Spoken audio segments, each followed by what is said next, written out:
Welcome to this RSET online session. I am Dr. Rinku Jacob from the Department of Basic Sciences and Humanities, Rajagiri School of Engineering and Technology. The topic of my lecture for today is Photonics, and this is the first part of my lecture series on this topic. This topic is from second part of Module 5 in the Engineering Physics syllabus for first year engineering students of the Circuit branch as per the KTU syllabus 2019. These are the topics I plan to discuss in this session. These are some of the questions taken from the previous university question paper related to the topic photonics.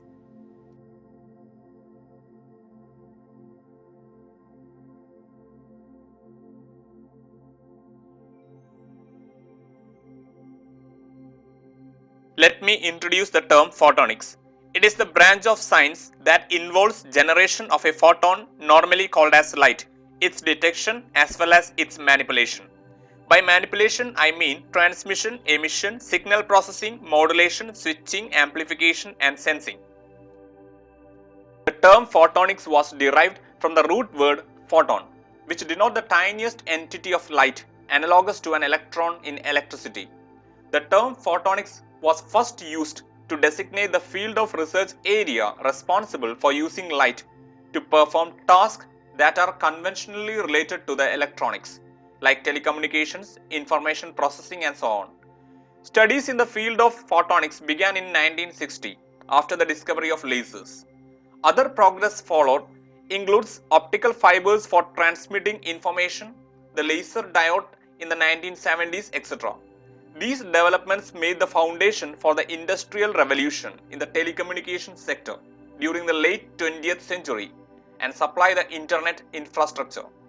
Although created before the 1980s, the word photonics was used commonly for the first time in 1980s as network operators of telecommunications hold the fiber optic data transmission. Photonics is made up of many different technologies, including optical fibers, lasers, detectors, quantum electronics, fibers, and materials. Now we move on to the next important topic, that is photonic devices. Photonic devices are components for creating, manipulating, or detecting light. This can include laser diodes, light emitting diodes, solar and photovoltaic cells, displays, and optical amplifiers. Photonic devices are less sensitive to interference compared to electrical communication devices and have unique physical characteristics. These unique characteristics of photonic devices helps in saving energy and enable it for large distance communications. In this session, we discuss about LED and photodetectors. LED is the abbreviation for the light emitting diode. It is a two-lead semiconductor light source. In 1962, Nick Holonyak came up with an idea of light emitting diode while he was working for the General Electric company. The LED is a specifically doped diode and made up of a special type of semiconductors. It has similar characteristics of a PN junction diode. Hence, the LED allows the flow of current in the forward direction and blocks the current in the reverse direction. It is basically a small light emitting device when forward biased, and that comes under active semiconductor electronic components. The two terminals, that is anode and cathode, of a LED when connected to a voltage source in the correct polarity may produce lights of different colors depending on the type of semiconductor substance used inside it. The light emitting diode works based on the principles of quantum theory. The quantum theory says that when an electron comes down from the higher energy level E1 to the lower energy level E0, then the energy emits as photons. The photon energy is equal to the energy gap between these two energy levels. That is h nu equal to E1 minus E0, and E1 minus E0 is called the energy gap. Nu is the frequency and h nu is the energy of the emitted photons, which means energy gaps controls the color of the emitted photons. Before explaining the working of a LED, let us try to understand how a PN junction is formed in any type of semiconductors. The p-type semiconductors have holes which are positively charged and they are very large in number. So they are called majority charge carriers. There are also a few number of electrons in the p-type material compared to holes, and they are called as minority charge carriers. The majority charge carriers are due to the doping and the minority charge carriers are due to the thermal agitation. Similarly, N-type semiconductors have electrons which are negatively charged and they are very large in number due to doping. They are called as majority charge carriers in N-type semiconductor. There are also a few number of holes in the N-type materials compared to electrons and they are called as minority charge carriers. So you can see free holes which are positively charged are available in P-type region and free electrons which are negatively charged are available in the N-type region. This is the region where N-type and P-type region joins and forms the junction which is called as PN junction. So this is the PN junction. Now we will see what happens when a PN junction is made. Electrons from the junction move from N-type semiconductor to P-type semiconductor and holes near the junction moves from P-type semiconductor towards N-type semiconductor. This phenomena creates a space charge region at the junction. Electrons are available in the P region of the space charge region. Similarly, holes are available in the N region of the space charge region. An electric field is also created in the space charge region because of the movement of holes and electrons. The direction of the electric field is from N-type region to the P-type region. Some holes move back from the N to P in the space charge region and some electrons move back from P to N in the space charge region. This continues to happen till an equilibrium is reached at this region. This movement of electrons and holes in the space charge region give rise to a current and this current is called as diffusion current. This is how a PN junction is formed. This space charge region is called as depletion region and it is an insulating region. Now let's see the forward bias in this PN junction. In forward biasing, the positive terminal of the battery is connected to the P region of the PN junction and the negative terminal of the battery is connected to the N region of the PN junction. When you bias in this manner, the positive terminal repels the holes in the P region towards the junction and the negative terminal repels the electrons towards the junction in the N region. So a pressure is acting towards the junction and this results to shrink the junction. Due to this repulsion, the depletion region or space region narrows down. If the voltage V in the forward bias is above a specified range, the electrons in the N region drift through the junction and migrates to the P region. Similarly, the holes in the P region drift through the junction and migrates to the N region. Now the current flows across the circuit and this current is called as the drift current. This specified voltage producing drift current depends on the type of semiconductor material used. Now we will see the PN junction diode voltage and current characteristics in forward bias.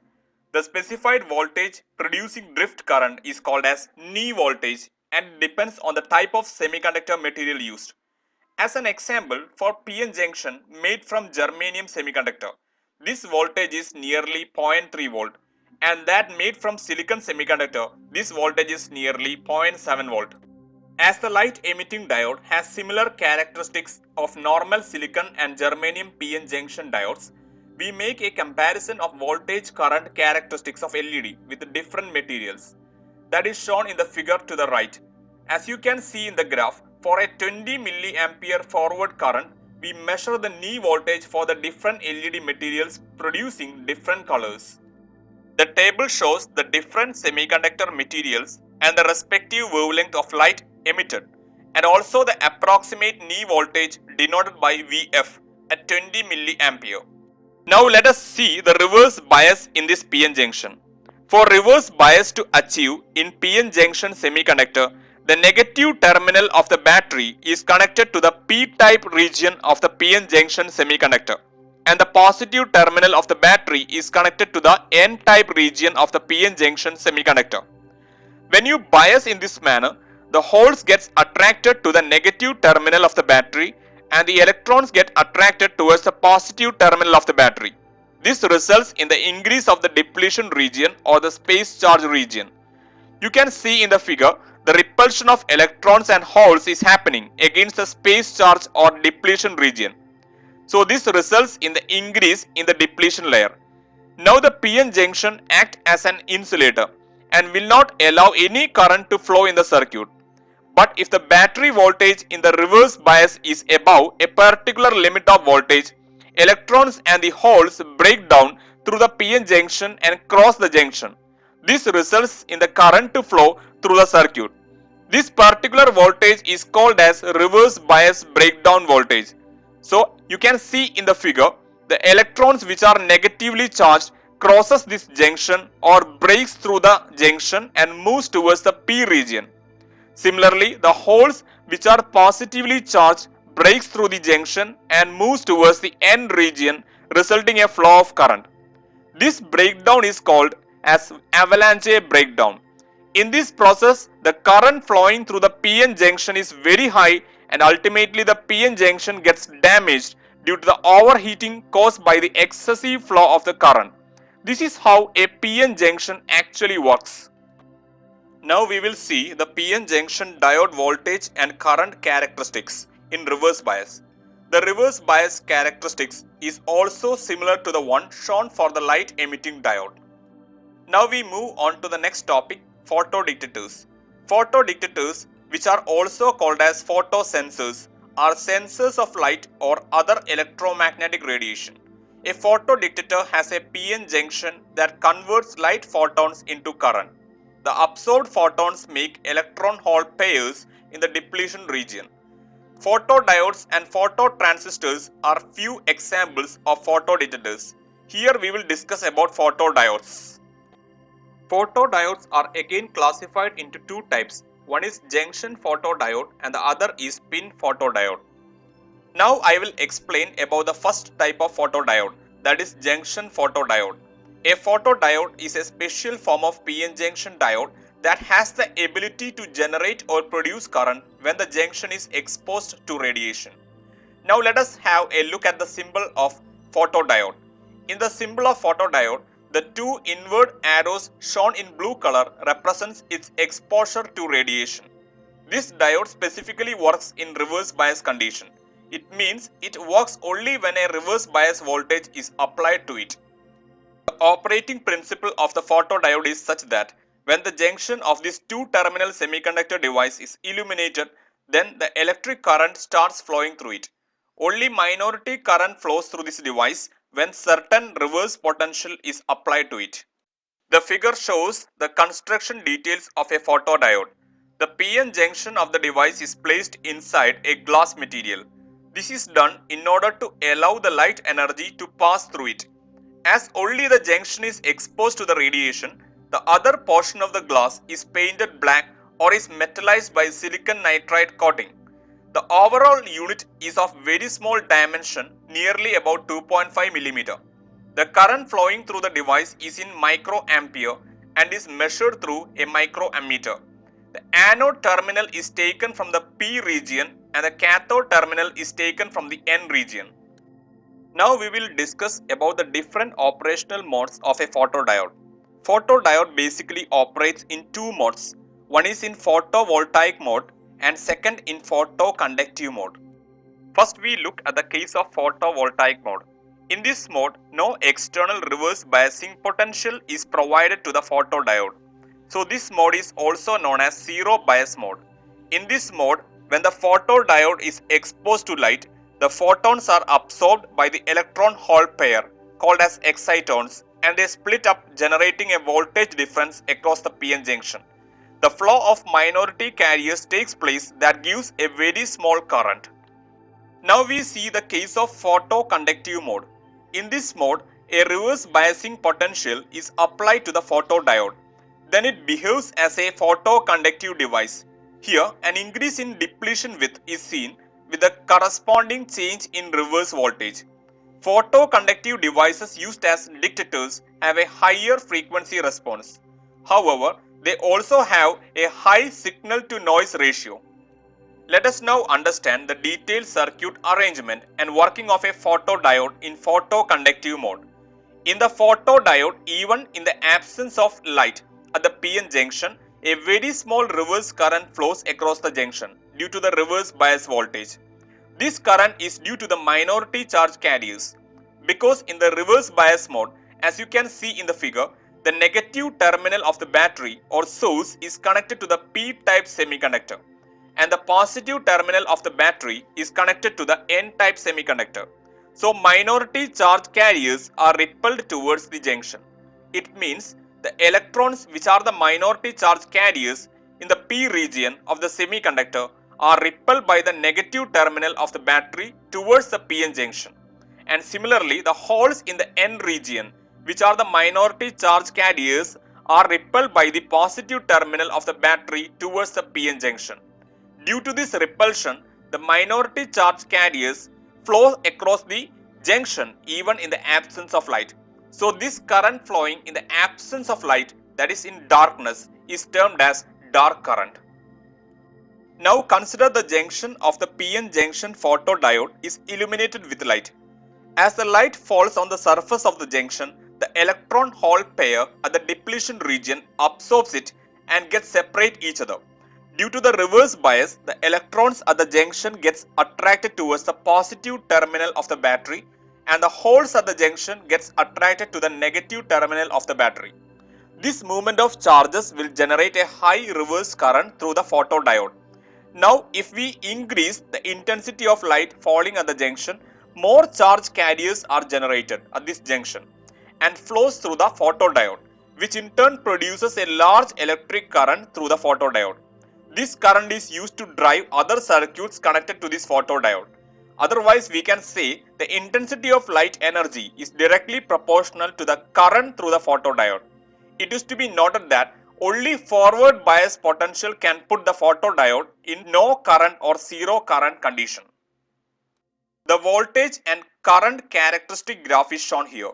Here the vertical line represents the reverse current flowing through the photodiode and the horizontal line represents the reverse biased and forward biased potential.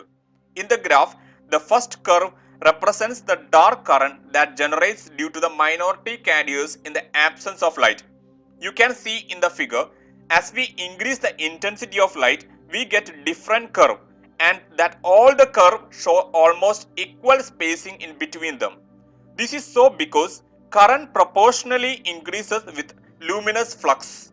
The figure shows the curve for current versus illumination on the junction of the photodiode. These are some of the applications of junction photodiode.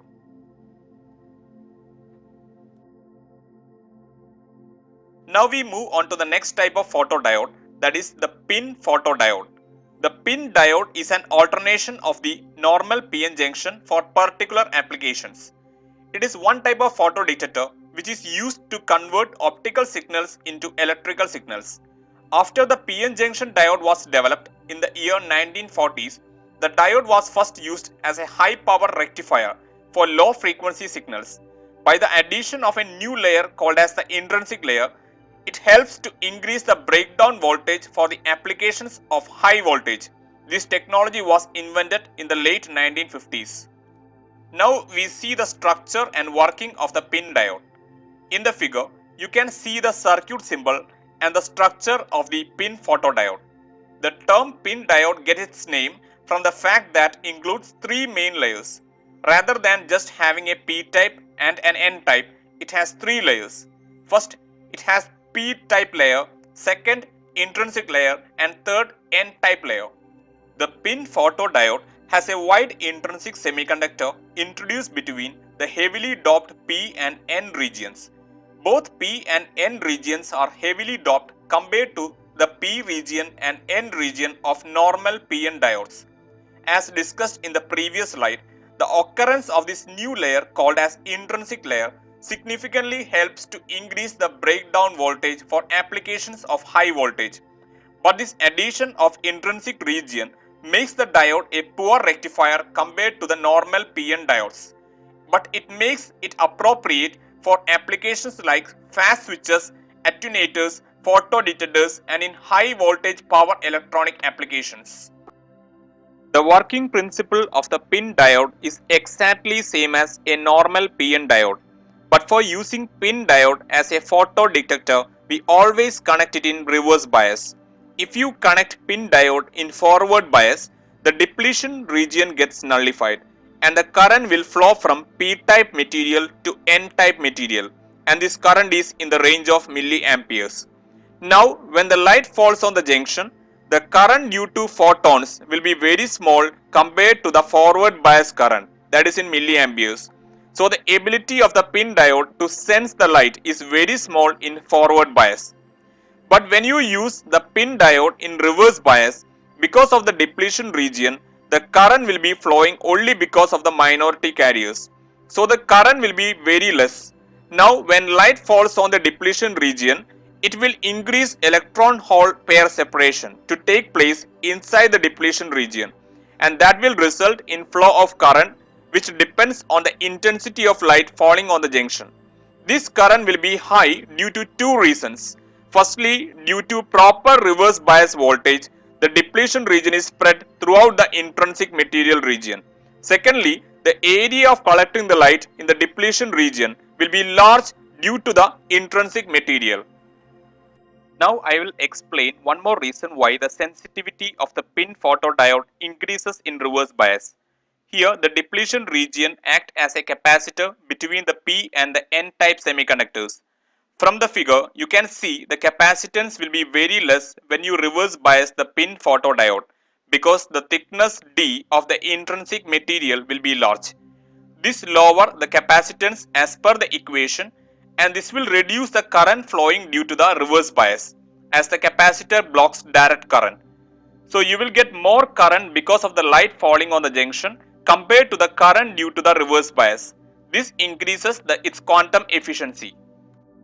Now we will discuss about the pin diode characteristics. Firstly, it has low capacitance. The reason is by adding a thick intrinsic layer between the P and N region, the distance between the P and N region is increased.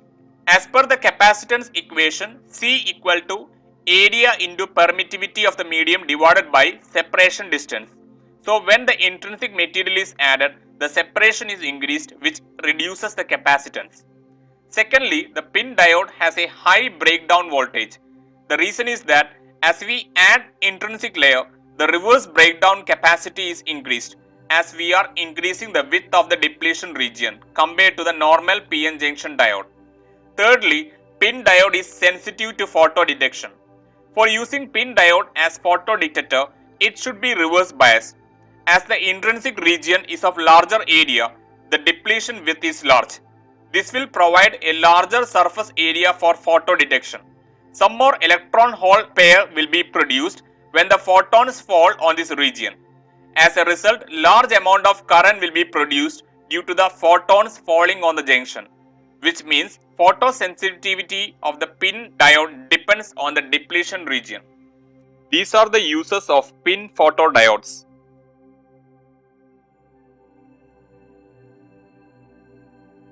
This is the end of part 1. Thank you for watching this RSET online video session on the topic Photonics. For more lectures, please visit the link shown below.